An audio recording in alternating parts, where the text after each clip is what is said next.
দই কাতলা করব, তার জন্য মাছগুলোকে আমি ভালো করে ভেজে নিয়েছি লাল লাল করে, আর কতগুলো আলু দেবে বলে তার জন্য লাল লাল করে আলু ভেজে নিয়েছি। এদিকে কড়াইতে একটা শুকনো লঙ্কা, তেজপাতা আর একটা ছোটো এলাচ দিয়ে ভালো করে ভেজে নেব।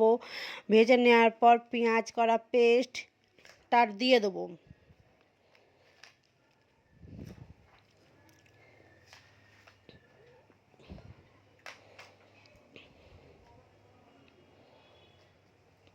পেঁয়াজের পেস্টটা দিয়ে ভালো করে নেড়ে পেঁয়াজটাকে ভেজে নেব।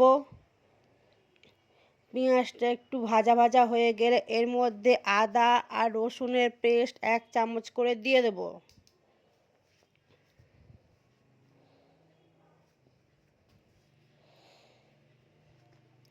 আদা রসুনের পেস্ট ভালো করে দিয়ে দিলে ভালো করে ভেজে নেব, যাতে রসুন ও আদার গন্ধটা না থাকে।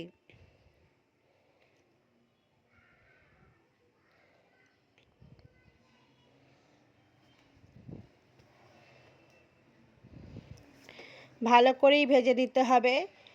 আমার ভাজা হয়ে গেছে। এদিকে ওর মধ্যে হলুদ গুঁড়ো, ধনে গুঁড়ো, জিরে গুঁড়ো ও পরিমাণ মতো কাশ্মীরি লঙ্কা গুঁড়ো দিয়ে আর পরিমাণ মতো নুন দিয়ে ভালো করে কষিয়ে নিতে হবে।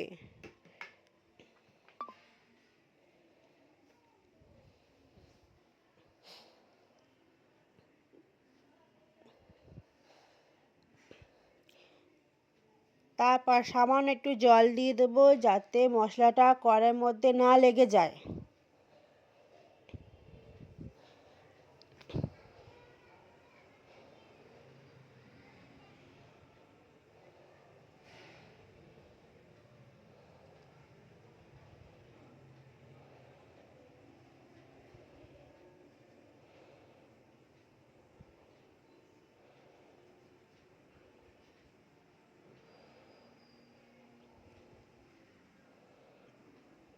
তারপর একটা মিক্সি জারের মধ্যে কিছুটা কাজু আর একটু পরিমাণ মতো টক দই ভালো করে পেস্ট করে নেব।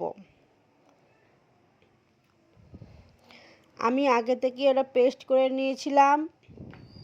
এইবার ওই পেস্টটি এর মধ্যে দিয়ে দেব, দিয়ে ভালো করে নাড়িয়ে চাড়িয়ে নেব। আর জারের মধ্যে যেটুকু লেগেছিলো সেইটাতে একটু জল দিয়ে ভালো করে ধুয়ে পেস্টের মধ্যে আবার ঢেলে দেবো।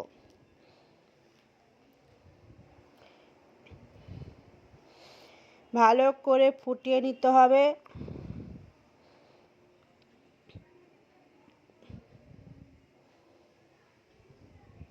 ফুটিয়ে নিয়ে এক এক করে সব মাছগুলো দিয়ে দেবো,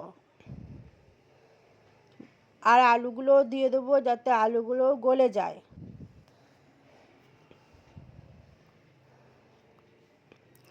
তোমাদের এটা ইচ্ছে হলে আলু দিও, যার ইচ্ছে হবে আলু দেবে না, কোনো অসুবিধা নেই, আলু ছাড়াও খাওয়া যায়।